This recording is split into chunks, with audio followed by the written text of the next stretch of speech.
इस बार हम लेके आए हैं आपके लिए एनसीईआरटी का जिस्ट। जैसा कि आप सभी जानते हैं, NCERTs are the foundation of any competitive exam, be it UPSC और एमपीपीएससी।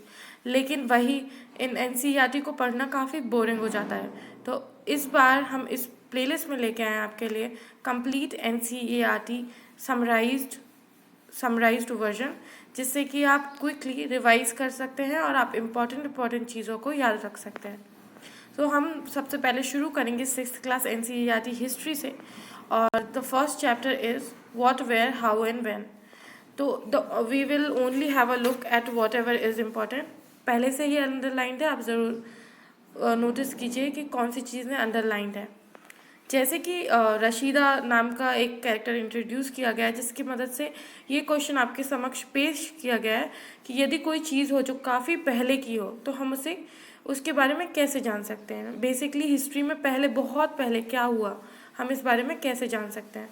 तो हम जो है, हम किसी भी हंटर्स के बारे में, हर्डर्स के बारे में, फार्मर्स के बारे में, प्रीस्ट के बारे में, क्राफ्ट पर्सन्स के बारे में, बच्चे कौन से गेम्स खेलते थे, कौन से स्टोरीज सुना करते थे, कौन से प्लेज वो देखा करते थे, कौन से गाने गाते थे, इन सब के बारे में जान सकते हैं।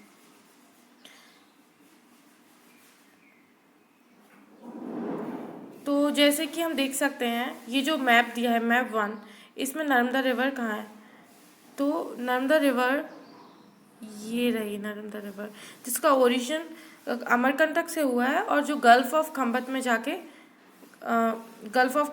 मिल जाती है। तो ये है नर्मदा रिवर। उसके बाद यहाँ पर ये इसलिए इम्पॉर्टेंट है क्योंकि इस रिवर के बैंक में लोग बहुत हज़ारों साल, लगभग 100,000 सालों तक रहे हैं। कुछ अर्लीस्ट लोग जो यहाँ रहा करते थे उन्हें स्किल्ड गैदरर्स कहा जाता था। अब आपको लगता होगा स्किल्ड गैदरर्स होना क्या ही काम है, पर उसके लिए भी एक स्किल बहुत ज़रूरी थी। अगर आपको स्किल्ड गैदरर बनना है तो you have to know the vast wealth of plant और इन द सराउंडिंग फॉरेस्ट। आप कुछ भी नहीं खा सकते हैं, आप सिर्फ वही चीज़ें खाएंगे जिनमें जहर नहीं होगा। तो इस तरीके से स्किल्ड गैदरर उस टाइम पे हुआ करते थे, और वो रूट्स कलेक्ट किया करते थे, फ्रूट्स कलेक्ट किया करते थे, और भी फॉरेस्ट प्रोड्यूस कलेक्ट करके अपना खाना उसे बनाया करते थे, और एनिमल्स को हंट भी करते थे। अब सेकेंड टास्क हमें दी है कि हमें ये पता करना है कि सुलेमान और किरथार हिल्स कहाँ हैं। तो जैसा कि हम ये देख सकते हैं, सुलेमान एंड किरथार हिल्स, जो कि आज का पाकिस्तान है, तो ये जो है नॉर्थ वेस्ट में थी। तो ये वो एरिया है जहाँ सबसे पहले क्रॉप उगाना शुरू किया, जैसे कि वीट और बार्ले। सुलेमान एंड किरथार हिल्स में सबसे पहले वीट और बार्ले उगाना शुरू किया था, लगभग 8,000 साल पहले। और लोग जो हैं उन्होंने यहाँ पे रियरिंग भी सीखी थी, जैसे कि शीप, गोट, कैटल, इन सबको रियर करना भी उस टाइम पे सीखा था, और गाँव में रहा करते थे सुलेमान एंड किरथार हिल्स के पास। अब हमें ये देखना है कि गारो हिल्स कहाँ हैं, और विंध्यास इन सेंट्रल इंडिया। तो जैसा कि हम देख सकते हैं, ये हैं गारो हिल्स और ये है विंध्यास। तो ये जो एरियाज़ हैं, ये ऐसे एरियाज़ हैं जहाँ सबसे पहले एग्रीकल्चर डेवलप हुई। सबसे पहले चावल जहाँ उगाया गया वो विंध्यास के नॉर्थ में था। तो अब हम इंडस और उसकी ट्रिब्यूटरीज़ की बात करते हैं। इंडस और उसकी ट्रिब्यूटरीज़ यहाँ पर है। तो इंडस, जैसा कि हम जानते हैं, तिब्बतन प्लेट्यू में इंडस का ओरिजिन रहता है। इंडस की 5 ट्रिब्यूटरीज़ हैं, झेलम, चेनाब, रावी, सतलज, ब्यास, और काबुल भी इसकी एक ट्रिब्यूटरी है। तो इंडस का ओरिजिन तिब्बतन प्लेट्यू से होता है, और ये इंडस जो है लगभग 4,700 साल पहले कुछ सबसे पुरानी सिटीज़ इसी के बैंक्स पर फ्लॉरिश हुई। उसके बाद 2,500 साल पहले, लगभग 2,500 साल पहले की बात है कि जो सिटीज़ हैं वो गंगा के बैंक्स में और उसकी ट्रिब्यूटरीज़ में भी डेवलप होना शुरू हुई। गंगा कहाँ पर है? गंगा, जैसा कि हम देख सकते हैं, ये है गंगा, और उसकी एक और ट्रिब्यूटरी की बात की गई है जो उसके नीचे ही है, जिसका नाम है सोन। ये सोन। तो गंगा और सोन जो हैं, ये सोन जो है गंगा से, सोन अमरकंटक से ओरिजिन है जिसका, और ये गंगा से जाके मर्ज होती है। इस डायग्राम में हम देख सकते हैं कि गंगा सोन गंगा से जाके यहाँ पटना बिहार वाले एरिया में मर्ज हो रही है। और गंगा जो है वो गंगोत्री ग्लेशियर से निकलती है। उसके अलावा अ, गंगा के जो साउथ में जो रीजन है, गंगा के साउथ में रीजन, इसे इसे हम मगध कहा करते थे। और यहाँ के रूलर्स बहुत पावरफुल होते थे। मगध आपने सुना ही होगा। और इन्होंने काफ़ी बड़ा किंगडम बना के रखा था। किंगडम दूसरी जगहों पर भी बनाए जाते थे। लोग एक जगह से दूसरे सब कॉन्टिनेंट में उस टाइम पे ट्रेवल करते थे। उस टाइम पे हिल्स और हाई माउंटेन्स हुआ करते थे, तो जनरली कई बार डेंजरस हो जाती थी, पर कभी भी इम्पॉसिबल नहीं रही। तो जो मैन एंड वेमेन हैं वो हमेशा किसी भी लाइवलीहुड की तलाश में, या फिर कभी कहीं डिजास्टर आ गया तो वहाँ से एस्केप करके इस तरीके से ट्रैवल किया करते थे। कई बार आर्मीज़ में ट्रैवल करते थे, दूसरे ज़मीनों को कॉन्कर करते करते आगे चलते चलते थे। उसके अलावा मर्चेंट्स जो हैं वो कैरावंस होता है एक लंबा सा जुलूस टाइप का चीज़, तो उसमें चला करते थे, शिप्स में चला करते थे, वैल्यूएबल गुड्स को एक जगह से दूसरी जगह ले जाया करते थे। उस टाइम पे रिलीजियस टीचर्स गांव से गांव भटकते थे, टाउन से टाउन भटकते थे, ताकि इंस्ट्रक्शंस को ऑफर कर सकें, एक लोगों को समझा सकें, उपदेश दे सकें। फिर लोग जो हैं वो बाद में एडवेंचर की तलाश में ट्रैवल करने लगे। उसके बाद वो नई नई जगहों को जानना चाहते थे। इसकी वजह से आइडियाज़ शेयर हुए लोगों के बीच। आज लोग क्यों ट्रैवल करते हैं, तो आप एक बार मैप फिर देखिए, इस मैप को एक बार फिर से ध्यान से देखिए। हमें ये पता चलता है कि हिल्स, माउंटेन्स और सीज जो हैं उस टाइम पे नेचुरल फ्रंटियर्स था, तो बहुत डिफ़िकल्ट था उस टाइम पे इन फ्रंटियर्स को क्रॉस करना। लेकिन जो चाहते थे उन्होंने कर दिखाया, और माउंटेन को भी स्केल किया और सीज को भी क्रॉस किया।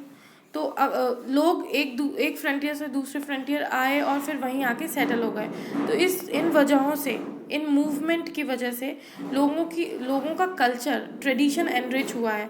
लोगों ने एक दूसरे से काफ़ी चीज़ें सीखी हैं, जो अलग अलग जगहों से आके यहाँ पर किसी और जगह पे आके सेटल हो गए।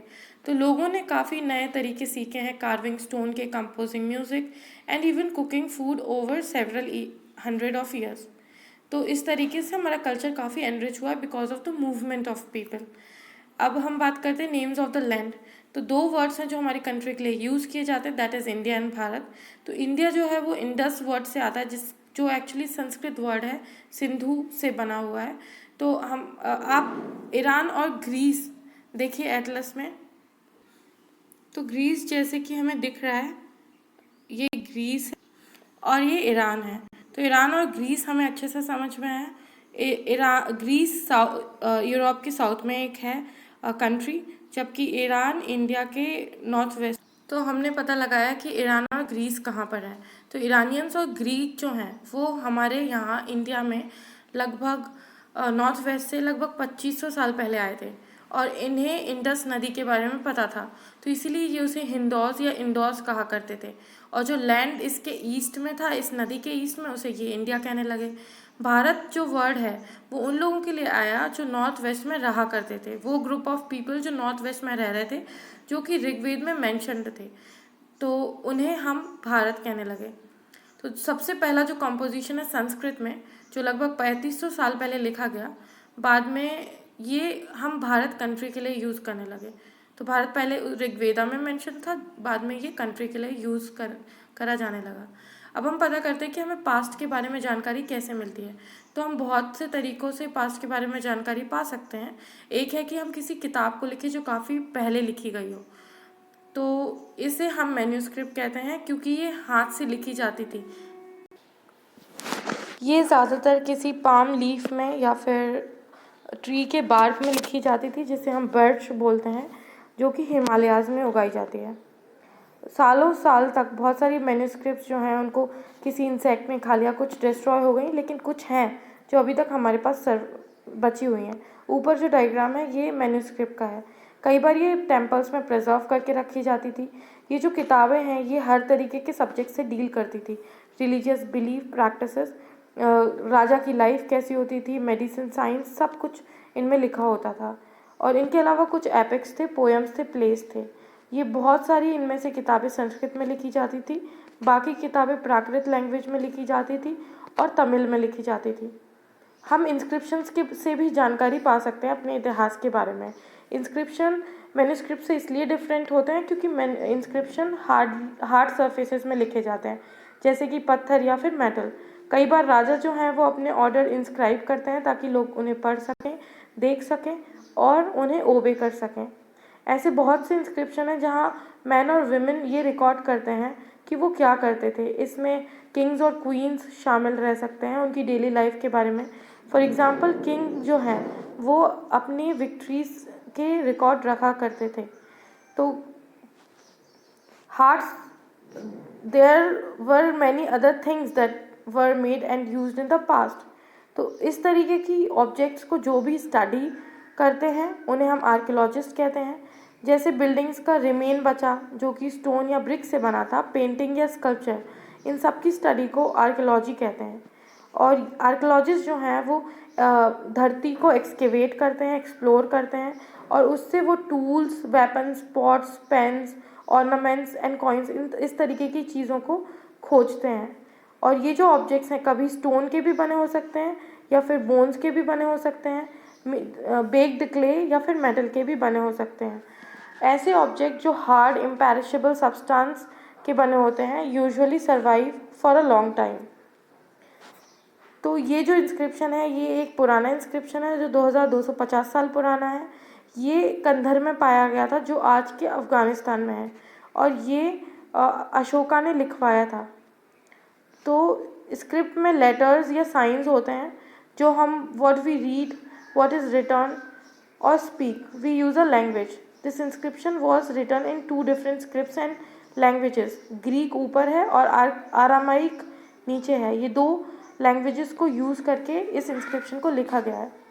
जैसे कि हम नीचे देख सकते हैं, हमें लेफ़्ट में एक पॉट दिखाई दे रहा है जो कि एक पुरानी सिटी से है और इस तरीके के जो पॉट्स हैं वो 4700 ईयर्स अगो यूज़ किए जाते थे। राइट में हम देख सकते हैं कि एक सिल्वर कॉइन है। इस तरीके के जो कॉइन्स हैं वो 2500 साल पुराने पहले से यूज़ में आ रहे हैं।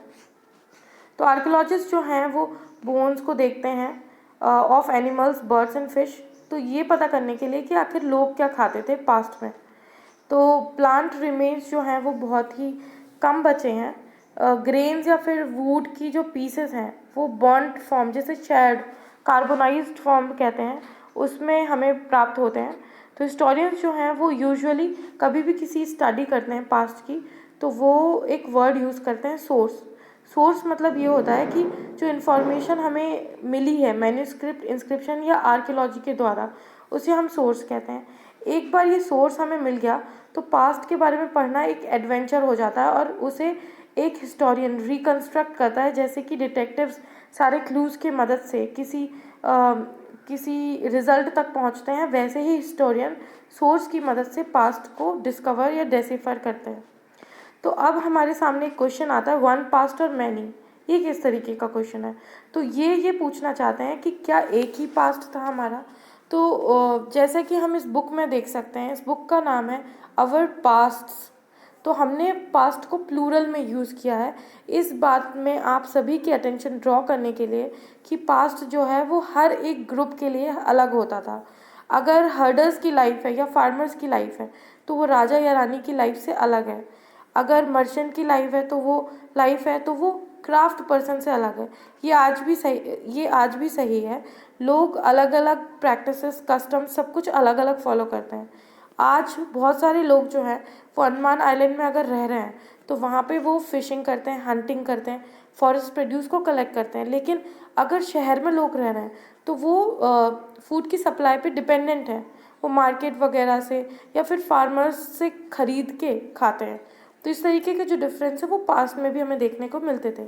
इसके अलावा एक और डिफरेंस है, हमें पता है कि जो किंग्स और बैटल्स हैं वो इसलिए किंग्स के द्वारा बैटल्स लड़ी जाती थी क्योंकि क्योंकि हमें ये पता चल रहा है कैसे, क्योंकि हमने रिकॉर्ड्स देखे, तो क्योंकि रिकॉर्डेड हैं तो हम उनके बारे में जान सकते हैं। तो जो ऑर्डिनरी लोग होते हैं जैसे कि हंटर्स, फिशिंग फॉक, गैदरर्स, ये अपने रिकॉर्ड उतना नहीं रख पाते हैं। तो आर्कियोलॉजी जो है वो हमें लोगों के लाइफ्स के बारे में बताती है, पर सिर्फ उन्हीं की जो एक्चुअली अपना रिकॉर्ड कर पाए। तो और बाकी लोगों का अभी भी हमारे लिए अननोन है। तो इन डेट से हमें क्या पता चलता है, जैसे आपसे कोई डेट पूछे तो आप कहेंगे, कोई भी आप डेट बता देंगे, महीना बता देंगे, साल बता देंगे, लेकिन ये जो साल है 2000, क्या ये 2000 किस रेफरेंस से हम इसे मानते हैं? तो ये जो है ये जीसस क्राइस्ट के बर्थ से असाइन कर दी जाती है। Jesus Christ founder of Christianity है, इन्होंने क्रिश्चियनिटी को फाइंड किया था। तो उनके जन्म से 2000 साल बाद, जिसे हम कहते हैं बीसी, तो before sorry AD which is it not written here, BC जो है उसका होता है बिफोर क्राइस्ट। तो अगर उनके बर्थ से पहले के सालों को हम काउंट करेंगे तो that will be called BC, और अगर उनके सालों के बाद उनके बर्थ के बाद के सालों को काउंट करेंगे तो वो एडी कहलाएगा, एनो डोमिनी। तो इस बुक में हम देखेंगे और हम 2000 को स्टार्टिंग पॉइंट लेंगे। तो 2000 was the birth of Jesus Christ, और उसके बाद से हम गिनते हैं और उसके पहले से हम गिनते हैं। तो एडी जैसा कि यहाँ पे लिखा हुआ है एनो डोमिनी कहलाता है। उसके बाद डेसिफरमेंट क्या होता है, तो ये जो एल्सफेयर है इसे हम स्किप नहीं कर सकते, इसमें काफ़ी इंपॉर्टेंट कई बार इन्फॉर्मेशन होती है। तो सारी इंस्क्रिप्शन में कुछ स्क्रिप्ट और लैंग्वेजेस होती हैं। तो languages which were used as well as scripts have changed over time. So how do scholar understand what was written? तो ये हम डेसिफरमेंट की प्रोसेस, मतलब जो लैंग्वेज जो हमें समझ नहीं आ रही है, तो the process of understanding it is known as decipherment. तो एक डेसिफरमेंट का फेमस स्टोरी है that comes from Egypt. Egypt is a country in north Africa जहाँ पर राजा और रानी रहा करते थे 5000 साल पहले। रोसेटा एक टाउन है इजिप्ट में। यहाँ पे एक इंस्क्राइब स्टोन पाया गया जिसमें इंस्क्रिप्शन 3 लैंग्वेजेस में और स्क्रिप्ट में लिखी गई थी। ग्रीक और 2 इजिप्शियन के फॉर्म थे। तो स्कॉलर्स जो ग्रीक समझ पाए उन्होंने फिगर आउट किया कि राजा और रानी ने एक लिटिल फ्रेम रखा था, कारतूश, तो उसमें उन्होंने अपने नाम लिखे हैं। तो उसके बाद they then placed the Greeks and the Egyptian signs side by side and identified the sound for which the Egyptian letters stood. तो उन्होंने फिर उनको ग्रीक और इजिप्टियन को कंपेयर किया। As you can see, a lion stood for L and a word for A. Once they knew what the letters stood for, they could read other inscription as well. जैसे कि ये जो है इसी को decipher करने की बात कर रहे हैं। तो they told us that lion is standing for L and word is like A. So this is how we decipher. Now let's have a look. We move on to question and answer session. So we will be basically finding out कि ऐसे कौन से questions हैं जो हमारे competitive exams में आ सकते हैं। तो सबसे इम्पोर्टेंट तो ये है कि ये जो है फिल इन द ब्लैंक्स, और ये आप बिल्कुल मत छोड़ें क्योंकि ये ज़रूर कॉम्पिटिटिव एग्ज़ाम्स में आ सकते हैं। तो जो नर्मदा वैली है, आप गैस करिए कि ये किससे रिलेटेड होगा। तो ये हंटिंग एंड गैदरिंग से रिलेटेड है। तो सेकंड है मगध। मगध जो है वो पहला बड़ा किंगडम था। उसके बाद गारो हिल्स की अगर हम बात करें तो Garo hills I think early agriculture से रिलेटेड था। उसके बाद इंडस एंड इट्स ट्रिब्यूटरीज जो हैं वो the first cities, they were the rivers around the bank of which the first cities developed. फिर है गंगा वैली। गंगा वैली जो है it is the place where cities developed about 2500 years ago. So this is the end of our discussion, and we had a look over the first chapter of class 6th NCERT. I hope this was useful for you. If you find it useful, please like, share and subscribe my YouTube channel. Thank you.